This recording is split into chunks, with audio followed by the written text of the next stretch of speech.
حضرات گرامی، وہ رات آنے والی ہے، وہ بخشش والی رات آنے والی ہے جس کو ہم شب برات کہتے ہیں۔ اس رات میں کیا کرنا ہے؟ سب سے پہلے مغرب کی اذان سے ایک 15 منٹ پہلے، جیسے کہ 40-42 پر اذان ہو رہی ہے، تو آپ 5:25 پر بیٹھ جائیے ہاتھ میں تسبیح لے کر، اور 100 مرتبہ درود پاک پڑھیے، اور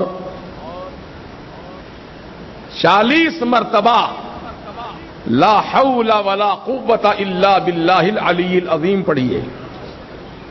تو اس عمل سے اللہ پاک 80 سال کے گناہوں کو معاف فرما دیتا ہے۔ آپ کہیں گے حضرت 80 سال کے گناہ بخشے جاتے ہیں اس عمل سے، میری عمر تو 80 سال کی ہوئی نہیں، پھر 80 سال کی عمر نہیں ہے تو 80 سال کے گناہ بھی نہیں ہیں۔ بات سمجھ میں آ رہی ہے آپ کی؟ اب آدمی اگر 80 سال کا ہے تو 80 سال کے گناہ بھی ہوں گے اس کے، لیکن جس کی عمر ہی 80 سال نہیں ہے، ابھی تو 10 سال کا ہے، 15 سال کا ہے، 20 سال کا ہے، 25 سال کا ہے، وہ پوچھتا ہے کہ میری نیکیاں تو، میرے گناہ تو اتنے نہیں ہیں، میں تو 25 سال کا ہوں، بھی 80 سال تو اور آگے بہت زیادہ مجھے جینا ہے۔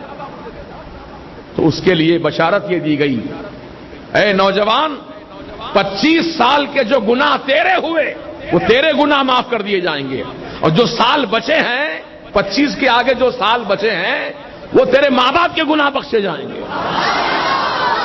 سبحان اللہ، یہ ہے اس عمل کی برکت۔ تو آپ یاد رکھیں گے، بھول جائیں گے۔ کب پڑھنا ہے یہ؟ مغرب کی نماز سے پہلے، اذان سے پہلے۔ پھر اس کے بعد نماز مغرب ادا کیجئے، اور نماز مغرب کے ساتھ ہی موقع ہو تو سورہ یاسین 3 مرتبہ پڑھ لیجئے۔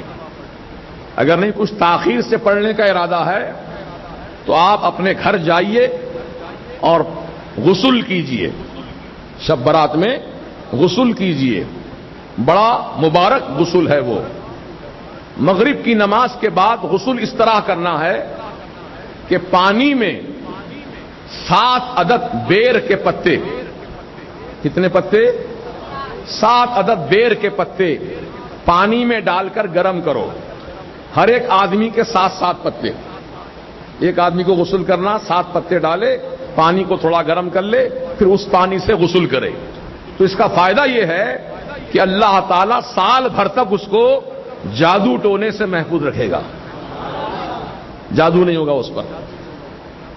اب جو پہلے سے ہے وہ تو اس کا علاج کرانا پڑے گا، اس کو ہٹانا پڑے گا، لیکن آئندہ سال، یعنی یہ شب برات سے لے کے آنے والی شب برات تک، اب اس 1 سال کے عرصے میں کوئی نیا جادو اثر نہیں کرے گا۔